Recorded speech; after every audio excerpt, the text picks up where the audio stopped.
की खूप ऐकलं, एकदम भारी वाटलं. कोणतरी म्हटलं की शांततेच्या काळामध्ये घाम गाळा, म्हणजे युद्धाच्या काळात रक्त सांडणार नाही. लय भारी वाटलं, हे लय भारी लय भारी.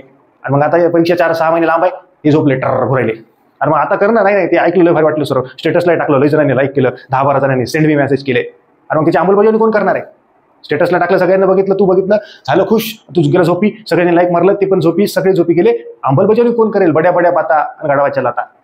असलं काम करायचं नाही. बड्या बड्या बाता हाणायच्या, तर तसं वागायचं देखील, काही प्रमाणात तरी वागायचं, निदान 100% वागता येत नसेल तरी. चला, आपल्या एज्युकेशन प्लॅटफॉर्मवरती तुमच्या सर्वांचं स्वागत आहे. भरपूर जणांची विनंती होती की सर, कृषी विद्यापीठ असेल, कृषी सेवक असेल, जाहिरात येईल तेव्हा येईल, आम्हाला नेमका अभ्यास कसा करायचा आहे, अभ्यासाला सुरुवात कशी करायची आहे, त्याबद्दल आम्हाला मार्गदर्शन करा. तर त्याचा पहिला व्हिडिओ हा आपल्या यूट्यूब चॅनलला येणार आहे. जाहिरातला वेळ आहे. प्रकल्पग्रस्त विद्यापीठ, कृषी विद्यापीठ भरती येत आहे. काही विद्यापीठांची आलेली आहे, काही विद्यापीठांची येईल. पण नेमका अभ्यास कसा करायचा आहे कृषी या विषयाचा, त्याच्याबद्दलचं हे पहिलं लेक्चर आहे. एकदम शांतपणे हे पूर्ण लेक्चर ऐका आणि या लेक्चरमध्ये जे काही सांगतोय त्या गोष्टी लिहून ठेवा. याचा तुम्हाला खूप फायदा होणार आहे, कारण की मिनिमम मटेरियल आहे. एवढं जरी तुम्ही कृषीच्या याला जाहिरात येईपर्यंत जर केलं तर तुम्हाला कृषी या विषयात 100% 95% मार्क तुम्हाला पडतील. 90 ते 95%, 100% कृषी या विषयात एवढंच करायचं तुम्हाला. आणि त्याच्यानंतर याला रिव्हिजन द्यायची, मी जेवढं सांगणार आहे. मराठीमध्ये कृषी विषय करायचा आहे, इंग्रजीत करायचं आहे, दोन्ही विद्यार्थ्यांना मी सांगणार आहे. गोंधळ उठणार नाही. मागच्याच कृषी सेवकला त्यांनी मराठी सिलेबस दिला आणि प्रश्न मात्र इंग्लिशच्या सोर्समधून विचारले, IBPS पॅटर्ननुसार. ज्यांनी मराठीत वाचलं होतं त्यांचा घोळ झाला. ओके, खूप जांगडगुत्ता झाला. ज्यांनी इंग्रजीत अभ्यास करत होते ॲग्रीवाले त्यांनी देखील मराठीत वाचलं, दोन्ही याच्यात वाचलं आणि अवघड कार्यक्रम झाला. तर ते टाळण्यासाठी नेमकं काय करायचं आहे आपण बघूयात. दोन्ही विषयाबद्दल बोलणार आहे, म्हणजे दोन्ही घटकाबद्दल. इंग्रजीमधून काय वाचायचंय, मराठीतून काय वाचायचंय, दोन्ही बोलणार आहे. बघा, पहिल्यांदा बघूयात इंग्रजीमधून काय वाचायचंय. तर ॲग्री युनिव्हर्सिटी असेल, कृषी विद्यापीठ किंवा कृषी सेवक किंवा कुठली पण ॲग्रीची सरळ सेवेची एक्झाम, त्याच्यासाठी काय तर इंग्रजी माध्यमातून जे डिग्री होल्डर आहेत किंवा इतर जे विद्यार्थी आहेत त्यांच्याकडे नोट्स असतात. कुठल्या नोट्स असतात? त्यांच्याकडे एक टॉपर्स नोट्स असते, किंवा राजस्थानची सुंदर नोट्स असते, किंवा तुमच्याकडे RK शर्मा असेल, किंवा नागरे सर इसेन्शियल ती नोट्स असेल, किंवा अकोल्याची एक नोट्स असेल, किंवा लातूर नोट्स असेल, किंवा कुठली पण नोट्स असेल जी अशी टॉपर सुंदरसारखी नोट्स असते का, नोट्स 400-500 पेजेसची, ह्यापैकी कुठली असेल, किंवा ही सोडून अजून तुमच्याकडे XYZ पब्लिकेशनची असेल समजा, काही प्रॉब्लेम नाही. सर ह्या सगळ्याच घ्यायच्यात का? सगळ्या घ्यायच्या नाही. याच्यातली कुठली पण एक असं डोळे दाखायचे, हात ठेवायचं आणि ती घ्या. कुठलीच नसेल तर तुम्ही ही घेऊ शकता किंवा कुठलीही घेऊ शकता. आपलं काही कुठं टक्केवारी नाही, काय नाही. जी असेल तुम्हाला वाटतंय ना, तुमचं मित्र मैत्रिणी सांगतायत ना घ्यायची ना, घ्या, काही प्रॉब्लेम नाही. याच्यातली कुठलीही एक नोट्स उचलली ते झालं तुमचं पहिलं रेफरन्स बुक. त्या नोट्सचं मल्टिपल रिव्हिजन परीक्षेपर्यंत करायचं. हे इंग्रजीवाल्यांसाठी आहे. जे मराठीतून अभ्यास करतायत त्यांना सांगतो पुढे, थांबा. कळलं? हे इंग्रजीत. याच्यातले कुठलीही नोट्स असेल, हे 1, 2, 3, 4, 5, 6, 7 या 7 पैकी फक्त एकच उचलायची. आता लगेच तुमच्या मनात प्रश्न, एवढं वाचून काय होतंय का, असं होत असतंय का, याच्या बाहेर काही यायलंय? अरे बापा, पहिल्यांदा एक नोट्स निवड. याच्यातली कुठलीही एक नोट्स निवड. समजा तू सुंदर नोट्स निवडली सर, ठाम झाला. आता त्याची मल्टिपल टाइम रिव्हिजन करतो. सगळी अशी पाठ झाली पाहिजे, ती समजून घेतली पाहिजे. हा सर, दोनदा वाचली, मग थोडंसं काहीतरी विचारलं तरी येईन झाले, कुठले ब्रीड विचारले तरी येईन झाले. अवघड आहे कार्यक्रम. असं होता कामा नाही. मग त्याच्यामुळे काय करायचंय, याच्यातलं कुठली एक नोट्स निवडली, आधी बघायचे कुठले कुठले, समजा खरीप क्रॉप आहेत, कुठले कुठले लिस्ट काढायच्या पेजवरती.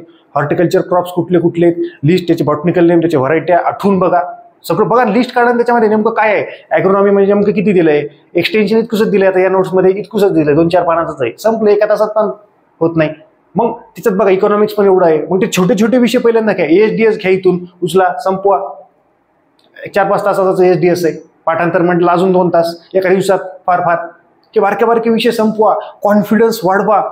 पाठांतर बघा तुम्ही, वेगवेगळे हे आहेत. समजा याच्यात सुंदर नोट्स असेल, याच्यात अजून इंडेक्स दिलाय बघा त्याच्यामध्ये सुंदर नोट्समध्ये, कुठले कुठले लॅटिन वर्ड आहेत, ग्रीक वर्ड आहेत. एखादा प्रश्न कधी मध्ये हुकून चुकून येत असतो. मग एक नोट्स निवडण्याचा काय फायदा आहे की एवढ्या नोट्स मार्केटमध्ये खूप आहेत, एक निवडायची, तिला परफेक्ट करायचं आहे, एकदम कमांड मिळवायची आहे, बेसिक गोष्टी समजून घ्यायच्यात, आणि ते वाचले झाल्यानंतर मग विषयानुसार आपण त्याच्यात ऍडिशन करायचं की याच्यात एक्सटेन्शन. मग सगळे विषय झाले तुमचे, जे काही 10-12 विषय असतील तुमचे एकदम परफेक्ट झाले सर. या नोट्समध्ये आपला काही पण विचारा, मग तुम्ही नंतर माझा दुसरा व्हिडिओ येणार, मग तुम्ही कसं ऍडिशन करायचं. मग तुम्ही एक्सटेन्शनमध्ये बघायचं याच्यात की अजून काय ऍडिशन आहे. मग तुम्हाला वेगवेगळे पुस्तकं वापरायचे आहेत. भरपूर लिस्ट आहे पुस्तकांची की व्हॉल्यूम 1, व्हॉल्यूम 2, अमुक तमुक भरपूर आहे. एक न धड भाराभर चिंध्या काहीच कामाच्या नाहीत. ही एक वाचायलाच बघा तुम्ही किती दिवस लागतात. हे मोजा तुम्ही की तुम्ही फुल टाइम वाचा, मन लावून वाचून समजून घेऊन वाचा ही नोट्स. आणि एक मला असं टार्गेट सांगा की सर मला 15 दिवस लागले, 20 दिवस लागले. जर तुम्हाला कुठल्याच बाकी एक्झामचा अभ्यास नसेल तर मग बघा तुम्हाला हे किती असे नाकीनऊ येईल की सर खरंय सर आम्ही फक्त एकदा वाचायचो आणि सोडून द्यायचो, दुसरी नोट्स घ्यायचो म्हणजे काहीच आठवायचं नाही परीक्षेत. ते जर टाळायचं असेल, वेळ जर वाचवायचा असेल, त्याच्यातली कुठली पण एक नोट्स उचला, त्याचे मल्टिपल टाइम रिव्हिजन करा, तरच तुम्हाला त्याचा फायदा होणार आहे. क्लिअर. त्याच्यानंतर हे तर झालं सर एक नोट्स. आता मराठीवाल्यांसाठी काय करायचं की बाबा तुमच्याकडे कुठल्याही नोट्स असतील, तुमच्या जे काही पुस्तकं असेल काही प्रॉब्लेम नाही. तुमच्याकडे मी मागच्या वेळी सांगितलं होतं हरिहर गायके सरांचं, जे फक्त मराठीतच करतात. आता सर मी डिग्रीवाला आहे मग मी मराठीत करू का? सध्या काही गरज नाही. जाहिरात आल्यानंतर बघू आपण. पण ज्या पद्धती हे जे मराठीवाले आहेत, हे सॉरी इंग्रजीवाले आहेत, ते मराठीचे प्रश्न वाचू शकतात. प्रश्न वाचू शकता, काही प्रॉब्लेम नाही. किंवा काही बेसिक गोष्टीला अंडरस्टँडिंग लेवलला तुम्ही हे पुस्तक वापरू शकता. हे मराठीमध्येच आहे सगळं हरिहर गायके सरांचं. ही अत्यंत महत्वाची गोष्ट आहे. एकदम जबरदस्त पुस्तक आहे. मराठीत दिले, त्याच्यात काही शब्द इंग्रजीत पण दिलेत. अंडरस्टँडिंग लेवल जर समजून घ्यायची असेल तर पुस्तक वापरू शकता. मराठीवाल्यांनी जे मराठीत अभ्यास करतायत त्यांनी 100% घ्या. त्याच्यानंतर ह्या हरिहर गायके सरांचंच MCQचं पुस्तक आहे, प्रिव्हियस इयरचे प्रश्नचं एक पुस्तक आहे. आता नाव मला एक्झॅक्ट आठवत नाही, पण ती आहे, ती घेऊ शकता तुम्ही. त्याच्यातले प्रश्न म्हणजे प्रश्न वाचतायत, पुस्तक वाचतायत, प्रश्नातून तुम्हाला कळेल की हॉर्टिकल्चर क्रॉप्स, अरे हा नेमके कसे प्रश्न आलेत कृषी हवकला, अरे अजून असे याच्यावरती कसे आलेत, कुठल्या व्हरायटीवरती प्रश्न आलेत. आजपर्यंत आलेल्या सगळ्या व्हरायट्या, मराठीवाले असतील इंग्रजीवाले असतील, तुम्ही लिहून काऊन काढत नाहीत? तुम्ही वेगवेगळ्या विद्यापीठाच्या डायऱ्या, मी भरपूर जण बघितले, ही विद्यापीठाची डायरी घे, हे घे, ते घे, सगळं मटेरियल आणून ठेवतंय. अरे बा आजपर्यंत सगळ्या एक्झामला आलेल्या व्हरायट्याची लिस्ट काढा ना तुम्ही. समजा मँगो आहे, मँगोवरचे विचारलेले जे आहेत व्हरायट्या त्याची लिस्ट काढा, त्याच्यात जागा सोडा. म्हणजे असं करा तुम्ही. ओके, कसं करायचं बघा, असं करा. एक मिनिट. समजा हे आहे, इथे लिहिलं मँगो, एवढं लिहिलं तर एवढी जागा सोडून द्या. परत इथे घ्या थोडी एवढी ब्लँक स्पेस सोडून द्या, 2 ओळी 3 ओळी, म्हणजे ज्या व्हरायट्या असतील त्या करा. हे करा तुम्ही, बघा तुमचा कॉन्फिडन्स वाढेल. सगळ्या व्हरायट्या तुम्हाला पाठवतील. सगळं पुस्तकातून कलेक्शन नाही करायचं, प्रश्न बघायचे की MPSCला विचारलेले, बँकिंगला विचारलेले, कृषी सेवक, अमुक एक्झाम, तमुक एक्झाम, ग्रामसेवक, सगळ्या एक्झामचं काढायचं. प्रश्न तुमचे जास्तीत जास्त वाचन होतील, मग तुमच्या व्हरायट्या होतील. ते असे डायऱ्या वगैरे घेऊ नका उगीच की सर ह्या विद्यापीठाची नाही का, त्या विद्यापीठाची नाही का, मग नाही भेटत त्याला 4 दिवस ते परेशान होते. असं करू नका, वेळ जातोय तुमचा. स्मार्ट पद्धतीने अभ्यास करा. मिनिमम मटेरियल वाचल्याशिवाय पोस्ट निघत नाही. मिनिमम मटेरियल वाचल्याशिवाय परीक्षेत आठवतच नाही. ही खूप महत्वाची गोष्ट आहे. त्याच्यामुळे मिनिमम मटेरियल वापरा. की हे पुस्तक, इकडे पण एक नोट्स, मल्टिपल टाइम रिव्हिजन. आता इथे पण काय करायचं, यांचा प्रश्न आहे इंग्रजीवाल्यांचा, सर आम्ही कुठून हे पुस्तक वापरायचं आम्ही MCQ साठी. तर तुम्ही आपल्या टेलिग्राम चॅनलला MCQ उपलब्ध आहे, पुढे मी सांगणार आहे, कृषी सेवकचे जुने, ते बघू शकता. ओके, चला हे कळलं आणि हे पण कळलंय की MCQचं पुस्तक घेऊ शकता. आणि GTCच्या नोट्स म्हणजे जे डिप्लोमा आहेत, तुमच्या डिप्लोमाच्या नोट्स तुम्ही वापरू शकता. इथे ॲग्रीवाले जे असतील त्यांच्या डिग्रीच्या जवळपास 58-60 नोट्स आहेत, त्या वापरून होणार नाही. त्याच्यामुळे एकच नोट्स घ्या, त्याचं मल्टिपल टाइम रिव्हिजन करा. ओके, ही एक गोष्ट झाली. त्याच्यानंतर विषयांची यादी करा. म्हणजे तुम्ही जे सुंदर नोट्स वाचतायत किंवा हरिहर गायके सरांचं पुस्तक वाचताय मराठीमध्ये, पहिले बघा त्याच्यात किती विषय दिलेत. मग आठवा ना, हा सर 12 विषय दिलेत, हा सर 10 विषय दिलेत. मग बघा याच्यात कुठला विषय मोठा आहे, किती पेजेस आहेत. मग एकदम छोटा आहे सर, हे 5 पानांचा सब्जेक्ट आहे, लवकर संपून टाका. म्हणजे कोणाला किती वेळ लागतो, थोडंसं ओव्हरलुक करा ना. पुस्तक घेतलं एवढं मोठं बघूनच चक्कर आली, असं नाही ना. बघा इकॉनॉमिक्सला किती पेजेस आहेत, हा इतके 50 पेजेस आहेत, एक्सटेन्शनचे 30 पेजेस आहेत, हॉर्टिकल्चरचे एवढे आहेत, हे आहे. अरे हा या पुस्तकात थोडंसं हे जास्त दिलंय, प्लांट अँड डिसीज आहे, पॅथॉलॉजी आहे, त्याचे किती दिलेत बघा ना. थोडंसं इंडेक्स बघा ना. दोन्ही याच्यासाठी सांगतोय. ओल्ड PYQ जे आहेत, आता कृषी विद्यापीठाचे भेटत नाहीत, पण मागच्या कृषी सेवकचे आहेत, जे सरळ सेवा आहेत वेगवेगळे, तिथले घ्या. कृषी सेवकचे घ्या, जुने उपलब्ध आहेत आपल्या टेलिग्राम चॅनलला. कृषी सेवक नाव टाका, इंग्रजीमध्ये मराठीमध्ये येऊन जाईल, दोन्ही भाषेत उपलब्ध आहेत. ती घ्या, बस झाले ना. 500-400 MCQ खूप झाले, डोक्यावर पाणी लय झालं. किंवा ते हरिहर गायके सरांचं पुस्तक आहे मराठीमध्ये, त्याच्यात पण मराठीमध्ये हे उपलब्ध आहेत, प्रश्न उपलब्ध आहेत. ओके, ते करायचं आहे. सिलेबस असेल तर सिलेबस बघून घ्या. तसं मागच्या वेळेस कृषी सेवकला होतं सिलेबस, पण त्या झाल्याने त्या सिलेबसनुसार काहीच विचारलं नाही. आता गोट्या खेळायला दिला त्या सिलेबस काय माहिती त्यांनी, सिलेबसनुसार नाही विचारलं. पण त्या सिलेबसनुसार ठीक आहे, जो नंतर जी एक्झाम असेल, कृषी विद्यापीठ असेल, कृषी विभाग असेल, त्यानुसार आपण बघूयात. सध्या आपण जे काही बेसिक यूज करतोय, प्रश्न आणि पुस्तक, बस एवढंच आपण यूज करतोय. त्याच्यानंतर सब्जेक्टची लिस्ट करा. मी ऑलरेडी बोललोय तुम्हाला की आता समजा तुम्ही कृषीयोगचे जुने प्रश्न बघताय, लगेच यादी करा ना की मग किती विषय निघतायत. हा सर 12च विषय निघतायत. मग तुम्हाला नंतर कळेल की हा मग या विषयाला जास्त वेटेज आहे, मग इकॉनॉमिक्स एक्सटेन्शनला खूप कमी आहेत, हॉर्टिकल्चरवरती जास्त भर आहे, क्रॉप्सवरती भर आहे, ॲग्रोनॉमीवरती जास्त भर आहे, पॅथॉलॉजी वगैरे कमी आहेत प्रश्न. असं तुम्हाला वेटेज कळेल ना की ॲग्रोनॉमी आणि हॉर्टिकल्चर खूप जास्त आहे, की जास्त करायचं आहे, इकॉनॉमिक्स एक्सटेन्शन खूप मीडियम करायचं आहे, डिसिजेस वगैरे आहेत पण कमी आहेत, हे तुम्हाला कळेल. ती एक महत्वाची गोष्ट आहे. Basic concept. काय सर सुंदर नोट्स घेतली की अमुक अमुक दुसरी नोट्स घेतली, खन खन खन खन 3 दिवसात संपवतो, कुत्रा मागं लागल्यासारखं वाचायचं. नंतर एखादी गोष्ट विचारली, काय होतं काय नोट्समध्ये, बरं असं काय, झालं संपलं. हा काही नाही रे, ही नोट्स चिल्लर आहे रे, मी 3 तासात संपवली. का पिक्चर होता काय? अजून एखादं पुस्तक असेल मार्केटमधलं, मराठीमध्ये असेल, हा सर हे 4 तासात संपवलं रे, काही नाही संपलं, सांगा दुसरं काय. विचारलं तर येईन झालंय ना. का टार्गेट दिले काय आपल्याला, का रोजान लावले आपल्याला 200 रुपये रोज, 300 रुपये रोज, हे धर पुस्तक, हे घे पैसे, हे घे पुस्तक, हे वाचून टाक, चल. असं आहे का काही? समजून घ्या ना, बेसिक कन्सेप्ट घ्या ना समजून. टेम्परेट, ट्रॉपिकल, सब ट्रॉपिकल जे असेल अजून गोष्टी आहेत त्याच्यात, वेगवेगळ्या गोष्टी आहेत, समजून घ्या ना. आज वेळ आहे, शांततेचा काळ आहे, या काळात समजून घ्या. एखाद्या गोष्टीचा अर्थ समजत नसेल, नेटवरती टाका, बेसिक गोष्टी समजून घ्या. बेसिक गोष्टी पाठांतर करू नका, नेटवरती टाका, तर ती गोष्ट कळेल तुम्हाला. फक्त जास्तीत जास्त व्हिडिओ बघू नका. तुम्हाला कळत नसेल ना काही गोष्टी, नेटवरती टाका. तुम्हाला व्हरायटी वगैरे पाठवत नसतील, लिहून काढा एका पेजवरती, तरच तुम्हाला त्या गोष्टी हे होईल.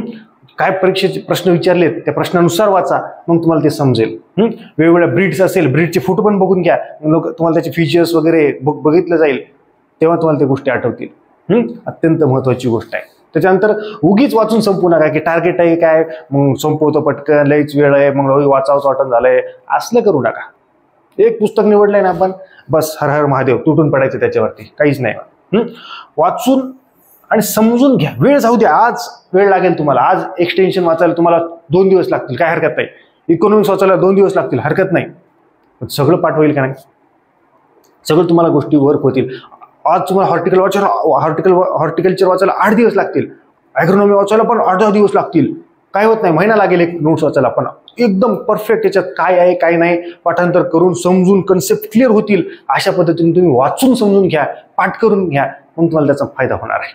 म्हणजे ह्या 1 महिना सफिशियंट. हे दोन्ही पुस्तक असतील, त्याच्यात PYQ वाचून काहीच राहत नाही, औषधाला शिल्लक राहत नाही, तर त्या पद्धतीने तुम्ही प्लॅनिंग केली तर.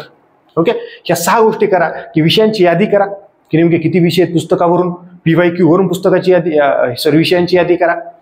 जुने प्रश्न बघा, त्याच्यावरून विषयाचं महत्व तुम्हाला समजेल. जुने प्रश्न पाहिले नाही, समजा तुम्ही पुस्तक घेतलं, नुसतं पुस्तकच वाचायले, तुम्हाला महत्व नाही कळणार ना त्याचं. प्रश्न बघितल्यानंतर तुम्हाला त्याचं महत्व कळेल.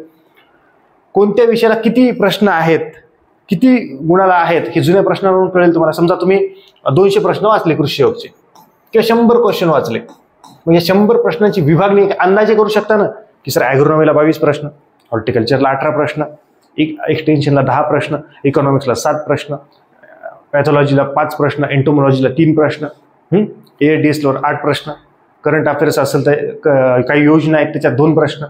सर व्हरायटीवरती फक्त 2च प्रश्न होते, आम्ही व्हरायटी वरडत होतो. ही तुम्हाला समजेल की मला मग 4ही विद्यापीठाच्या व्हरायटी आणायच्यात का, की ह्या 3 प्रश्न आलेत की मला माझ्या मागच्याच नॉलेजवरती आहेत, मी डिग्री वाचलेले त्याच्यावरतीच आले. तुम्हाला कळेल की अरे नुसतं गडबड आहे दया, आपण चुकीच्या मार्गाने जात होतो. आपल्याला हे जुने प्रश्न सांगतायत, जे 100-200 प्रश्न जुने असतील त्याचं कॅटेगरायझेशन सेल्फ करा, कोणाचं तरी ऐतं घेऊ नका. जुने व्हिडिओ टाकलेत ते पण बघून घेऊ शकता तुम्ही कृषीयोगचे. अत्यंत महत्वाचे आहेत की कुठल्या विषयाला किती वेटेज आहे, हे जोपर्यंत तुम्ही काढणार नाहीत तोपर्यंत तुम्हाला हे होत नाही. ते हरित क्रांती आहेत, रिव्होल्युशन्स आहेत, ग्रीन, राऊंड, व्हाईट, ते चार्ट आपल्याला पाठ आहे का, ते चार्टच पाठ नाही सर, आम्हाला कन्फ्यूज होतो सर मी. मग काय आपण अभ्यास करतोय, जे आहे नोट्समध्ये तेच जर होत नसेल, आठवत नसेल, तेच जर रिवाइज होत नसेल, तर नवीन घेऊन काय फायदा आहे. एक महत्वाची गोष्ट आहे. काय अजून अडचण असेल, आता हा व्हिडिओ पूर्ण बघितल्यानंतर तुम्हाला वाटतं असेल की सर अजून एखादा काही प्रश्न आहे, काय वाचू काय नाही, तर ते वाचा. याच्यात एक महत्वाची गोष्ट आहे की 11वी-12वीचे स्टेट बोर्ड तुम्हाला इंग्रजीवाल्यांना त्यांना वाचायचं आहे. ओके, आणि वेळ लागू द्या, हरकत नाही. बेसिक गोष्टी जर तुम्ही आज जर समजून घेतल्या, काही गोष्टी तुम्हाला पाठ करायच्या आहेत, काही आता चार्ट आहे समजा SDSचे वेगवेगळे चार्ट आहेत, काही ते तुम्हाला परीक्षेच्या आधीच वाचून जायचं, आता पाठ होणारच नाहीये, ते मान्य करा ना.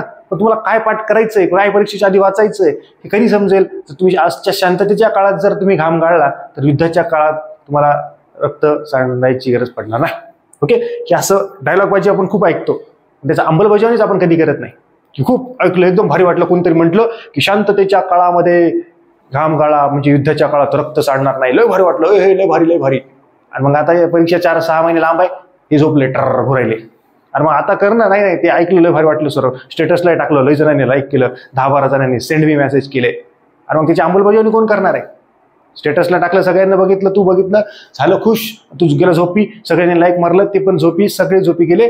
अंमलबजावणी कोण करेल? बड्या बड्या बाता आणि गाढवाच्या लाता. असलं काम करायचं नाही. बड्या बड्या बाता हाणायच्या, तर तसं वागायचं देखील, काही प्रमाणात तरी वागायचं, निदान 100% वागता येत नसेल तरी. चला बघूयात आपण आता. कळलं? हे पूर्ण गोष्टी सांगितल्यात. आणि आता एक महत्वाची गोष्ट आहे की ॲग्रीचे इंग्रजीमध्ये वाचतायत, जी एक नोट्सच्या 5-6 नोट्सपैकी एक, आणि 11वी-12वीचं स्टेट बोर्ड आहे. हे पण इथं पण खरीप क्रॉप, रब्बी क्रॉप, वेगवेगळे व्हेजिटेबल्स, फ्लावर्स याची लिस्ट करा ना. या स्टेट बोर्डमध्ये किती आहेत? एक पेज घ्या, पेजवरती लिहा, इथं कोकोनट आहे, व्हीट आहे, राईस आहे, ते डिटेल पद्धतीने दिलंय, तिचे क्रॉप ऑफ कल्टिवेशन सगळं दिलंय, त्याचे रोग पण दिलेत, ती रोग नीट करा ना. याच्यात कॉटन दिलंय, याच्यात व्हीट दिलंय, त्याचे रोग पण त्याच्यावरती आहेत, तेच जमना मला. याच्यात समजा 10 ते 8-10 असे काहीतरी क्रॉप्स आहेत, त्या क्रॉपचं डिटेल दिलंय, मग ते डिटेल तरी जमू द्या ना. कळतंय का मला काय म्हणायचं? ते समजतंय का? की इथं जे स्टेट बोर्डमध्ये जे दिले हे ऑथेंटिक आहे, गव्हर्नमेंटचा माल आहे. हे राज्यसेवा मेन्सवाले पण हे वापरतात. हे 11वी-12वी स्टेट बोर्ड, हे तुम्ही वाचायचं आहे. तिथून सॉईल आहे, तिथून बेसिक गोष्टी समजून घ्या, ॲग्रोनॉमी तिथून घ्या, हॉर्टिकल्चर तिथून घ्या, प्लांट पॅथॉलॉजी, एंटोमॉलॉजी तिथून घ्या, तर गोष्टी वर्क होतील. काही प्रमाणात हॉर्टिकल्चर आहे ते समजून घ्या, मग त्याचा फायदा होणार आहे. कळलं? आणि सिलेबस नंतर जेव्हा येईल त्याच्यानुसार आपण नंतर वाचूयात. पण मी खरं सांगतो, ह्या 2 गोष्टी जर तुम्ही प्रॉपर पद्धतीने जर केल्या, दोन्ही मराठीवाले असतील, इंग्रजीवाले असतील, तुम्हाला 90 ते 95% मार्क पडतील म्हणजे पडतील. नंतर याचं रिव्हिजन तुम्ही करायचं आहे. आणि एक्स्ट्रा ॲडिशन खूप कमी असतं, जास्त नसतं. कारण की आपल्याला खूप डिग्रीच्या इकडे जर बघितलं, इंग्रजीवाल्यांच्या 60 नोट्स डिग्रीच्या, आणि यांच्या पण मला वाटतं 12 ते 15 काहीतरी होत्या. आणि व्हॉइस युमीच्या पण भरपूर होत्या. मी सगळं बघितलेलं आहे. हे तर आहेच, हे शिकलेलंच आहे. ह्या पण मागच्या वेळेस पूर्ण अनालिसिस केलेलं आहे मी त्याचं. या सगळ्या नोट्स बघितल्यात, कुठल्या नोट्सला काय आहे, की एवढं वाचण्याची काहीच गरज नाही. मी जे इकडे सांगितलंय मराठीवाल्यांना वाचायचंय आणि ते इंग्रजीवाल्यांना सांगितलंय, एवढं खूप झालं. डोक्यावरून पाणी याच्यातलंच भरपूर. याच्यावरती जर तुम्ही जे नोट्स वाचताय ना, त्या नोट्सवरती जर पेपर काढला ना, तरी देखील चुकतो तुमचा. त्याच्यामुळं, कारण की 60 डिग्रीचे कोर्सेस जवळपास 54, 60, 58 जे असतील समथिंग, आणि इकडे पण भरपूर आहे. एवढं डोकं असं होत नसतंय, सगळं आठवत नसतंय इतके जर वाचलं तर. एकच नोट्स आपण वाचतोय, त्याच्यात शॉर्टमध्ये दिलेलं आहे, ते समजून वाचणं गरजेचं असतं. पाठांतर करायचं नसतं. आपण काय करतो, पाठ करत राहतो, म्हणून ते आठवत नाही. एक एवढी नोट्स आहे सर, 60 कोर्सेस, त्याच्यात कसं कव्हर होईल? होतंय, ती आधी पाठ तर कर, समजून तर घे, नंतर त्या गोष्टी वर्क होतात. की हो सर, आता भारी वाटायले. बोललेलं थोडंसं असं मी एकदम असं कडू बोलत असतो, पण होईल त्रास, पण गुण हमखास. त्याच्यामुळे मी एकदम मनाभावातून बोलतो असं, की विद्यार्थ्यांनी हे ऐकावंच, आणि ऐकल्यानंतर त्याचा फायदा तुम्हाला 100% होणार आहे. अजून तुमचे काही प्रश्न असतील, कमेंट सेक्शनमध्ये कमेंट करा, व्हॉट्सअपला मेसेज करा, काही प्रॉब्लेम नाही आहे. कृषी सेवकचे जुने, मला वाटतं 2019 त्याच्या पुढचे काही जुने प्रश्न उपलब्ध आहेत मराठी आणि इंग्रजीमध्ये. त्याच्या आधी पण एकदम मराठीतच झाले होते, ते पण उपलब्ध आहेत. 19 आणि त्याच्या पुढचे असतील समथिंग, ते उपलब्ध आहेत आपल्या टेलिग्राम चॅनलला. 23चे समथिंग आहेत वाटतं, एकदम मला एक्झॅक्ट वर्ष आठवत नाही, पण आहेत 22-23चे काहीतरी, ते उपलब्ध आहेत. ते बघा, दररोज टार्गेट द्या, 10 प्रश्न 20 प्रश्न वाचा, स्क्रीनशॉट मारा, आपले स्वतःचे टेलिग्राम चॅनल उघडा, की ॲग्रोनॉमीचे प्रश्न एकत्र करा, या पद्धतीने करा. ओके, तरच तुम्हाला याचा फायदा होणार आहे. परत एकदा शेवटी अगदी 2 मिनिटात जाता जाता सांगतो, एवढ्या सगळ्या नोट्सपैकी कुठली एकच नोट्स घ्यायची, तीच परफेक्ट पद्धतीने वाचायची, त्याचंच रिव्हिजन करायचं, मल्टिपल टाइम समजून घ्यायची आहे, पाठ पण करायची आहे. ओके, ते वापरायचे. जुने प्रश्न जास्तीत जास्त बघा, सरळ सेवेचे बघा, डायरेक्ट राज्यसेवा मेन्स किंवा ॲग्री मेन्स हे बघू नका, ते खूप जड असतात. आपल्याला सरळ सेवा द्यायची, हे विसरू नका. ओके, ही 2च गोष्टी इथं करा, एक नोट्स आणि जुने प्रश्न. इथे हरिहर गायके सरांचं पुस्तक, त्यांचं MCQचं, आणि तुमच्या डिग्रीच्या नोट्स नंतर करा. हे एक्स्ट्रा ॲडिशन, हे सध्या करू नका, हे नंतर करायचं, एकदम नाही. त्या 2च गोष्टी करायच्यात, तुम्ही पण 2च गोष्टी करायच्यात. क्लिअर? त्याच्यानंतर जर बघितलं, विषयांची यादी करा, हे सगळं बोललो हे लिहून घ्या, आणि याच्यानुसार हे काम करा की कशा पद्धतीने करायचंय. आणि शेवटी 11वी-12वी स्टेट बोर्ड, हे इंग्रजीवाल्यांसाठी, मराठीवाल्यांसाठी नाही, तुम्हाला नाही कळणार आहे. ओके, त्याच्यामुळे तुम्ही वाचायचं नाही, काही नाही, याचा विषयच नाही. तुम्ही हे जुने प्रश्न घ्यायचे. ओके, ते 2 हे पुस्तकच मराठीवाल्यांसाठी खूप झाले, बस 2. सफिशियंट आहेत, काही प्रॉब्लेम नाही. कारण मग प्रश्नांची संख्या तुम्हाला जास्त आहे.